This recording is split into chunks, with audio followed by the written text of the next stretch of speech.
Assalamualaikum warahmatullahi wabarakatuh. Nama saya Ina Inayatullah Zakia.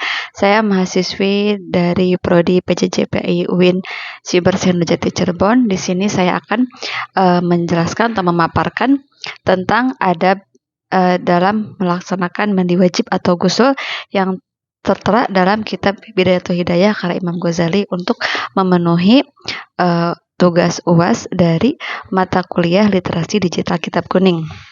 Sebelum melaksanakan ibadah, tentunya harus membersihkan diri dulu, baik dari kotoran maupun najis, dan juga dari hadas. Hadas itu ada hadas kecil, ada hadas besar. Nah, untuk membersihkan diri dari hadas besar itu dengan melaksanakan mandi wajib atau ghusl. Mandi wajib sendiri itu memiliki adab dan tata cara tertentu. Hal ini dikarenakan mandi wajib atau bersuci itu melakukan persiapan untuk melaksanakan ibadah yang lain, seperti ibadah sholat, membaca Quran, maupun tawaf. Nah, adapun tata caranya dan adabnya, pertama yaitu niat. Niat dalam mandi wajib itu tentunya adalah syarat sah bahwa mandi wajib itu benar dilaksanakan, dapat menghilangkan hadas besar, yaitu niatnya menghilangkan hadas besar. Dalam lafaz Arabnya, nawaitu raf'al hadasil akbari lillahi ta'ala. Saya niat menghilangkan hadas besar karena Allah Ta'ala. Yang kedua yaitu mencuci kedua tangan sebanyak 3 kali. Hal ini dimaksudkan untuk memastikan bahwa kedua tangan itu dalam keadaan bersih sebelum menyentuh anggota tubuh yang lain. Yang ketiga yaitu membersihkan dulu diri dari kotoran dan najis sebelum melaksanakan mandi wajib. Hal ini untuk memastikan bahwa tubuh dalam keadaan bersih sebelum mandi wajib. Yang keempat yaitu berwudu sebelum atau pada permulaan mandi wajib. Hal ini untuk menyempurnakan tata cara bersuci. Yang kelima yaitu menyiram air ke kepala terlebih dahulu sebanyak 3 kali, kemudian ke tubuh bagian kanan sebanyak 3 kali, kemudian ke tubuh bagian kiri sebanyak 3 kali. Hal ini agar air itu menjangkau seluruh bagian tubuh dengan tertib. Maksudnya disunatkan dari bagian atas badan dulu, kemudian ke bagian kanan, kemudian ke bagian kiri, dan terakhir adalah ke bagian bawah. Yang keenam yaitu menyela-nyela rambut, janggut, dan juga lipatan kulit. Maksudnya adalah supaya air itu terkena ke seluruh area tubuh. Jadi tidak ada dari tubuh orang yang sedang mandi wajib itu tidak terkena air. Jangan sampai ada tubuh yang terlewatkan oleh air. Yang ketujuh adalah menutup aurat, tetap disunatkan menutup aurat, dan juga tidak menyentuh kemaluan setelah berwudu. Jika setelah berwudu menyentuh kemaluan, maka harus mengulang wudunya lagi. Nah, argumennya dari yang saya tadi paparkan adalah Bismillahirrahmanirrahim.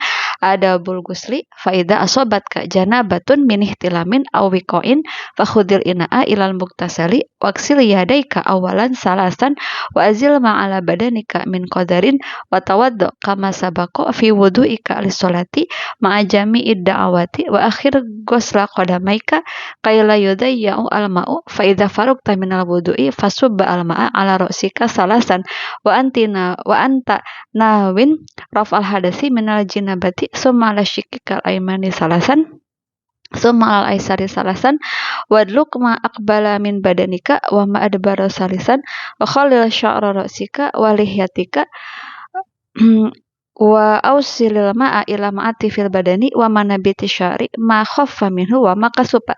Terjemahnya, ada mandi atau ghusl jika kamu terkena janabah baik karena mimpi basah maupun hubungan suami istri, maka ambillah wadah air ke tempat mandi. Kemudian basuhlah kedua tanganmu terlebih dahulu sebanyak 3 kali, hilangkan kotoran yang ada di tubuhmu, lalu berwudulah sebagaimana wudumu untuk sholat beserta semua doa-doanya, namun tunda mencuci kedua kakimu agar air tidak terbuang sia-sia.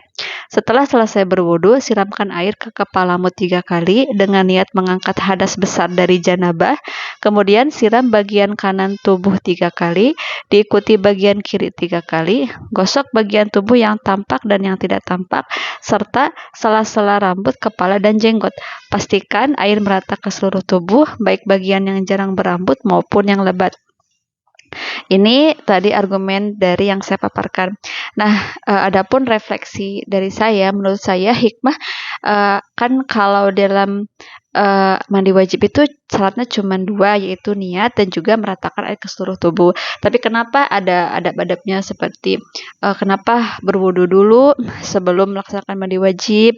Itu karena menekankan pentingnya niat dan juga ketertiban dalam ibadah termasuk dalam bersuci. Meskipun bersuci itu masih tahap persiapan. Kemudian Islam juga ternyata sangat mementingkan kebersihan. Sebenarnya makna dari mandi wajib itu bagaimana seorang muslim itu harus benar-benar membersihkan jiwanya pertama dulu segi fisik, kalau belum mampu segi jiwa. Tapi tentu saja dari kebersihan fisik itu harus lebih dihayati dan dilanjutkan dengan kebersihan jiwa. Jadi secara spiritual, fisik itu dibersihkan dari berbagai kotoran dan juga hadas. Secara spiritual juga jiwa itu dibersihkan dari sifat-sifat atau dari urusan duniawi yang tidak boleh dibawa ketika dalam beribadah. Jadi supaya ibadahnya khusyuk. Kemudian mandi wajib juga ternyata mensunatkan menutup aurat. Ini tuh menunjukkan bahwa Islam itu tetap menyuruh seseorang menjaga kehormatannya. Meskipun mandi wajib itu sendirian di tempat tertutup kamar mandi, tapi tetap sunat menutup aurat. Nah, ini tuh untuk menjaga kehormatan diri sendiri. Bagaimana seorang muslim itu benar-benar statusnya mulia dan juga tidak melakukan hal-hal yang sifatnya hina atau tercela. Lalu dalam ibadah mandi ini, mandi wajib pun, bersuci itu juga termasuk ibadah yang luhur, karena tadi tidak dapat sholat, tawaf, membaca Quran, menyentuh mushaf dilaksanakan jika tanpa berwudu. Wudu pun tidak sah jika dalam keadaan junub. Jadi harus mandi wajib dulu. Nah, mandi wajib itu berarti seseorang itu harus menghayati bahwa dalam mandi wajib pun kita harus meratakan air ke seluruh tubuh, menyala-nyala. Bagaimana kita sebagai muslim harus telaten dalam beribadah, benar-benar taat total kepada Allah. Jadi ibadah itu jangan dilaksanakan secara serampangan, tapi harus benar-benar sesuai aturan, harus benar-benar tertib, memakai niat yang benar dan fokus tujuannya hanya untuk Allah Subhanahu wa taala. Demikian yang dapat saya sampaikan. Wassalamualaikum warahmatullahi wabarakatuh.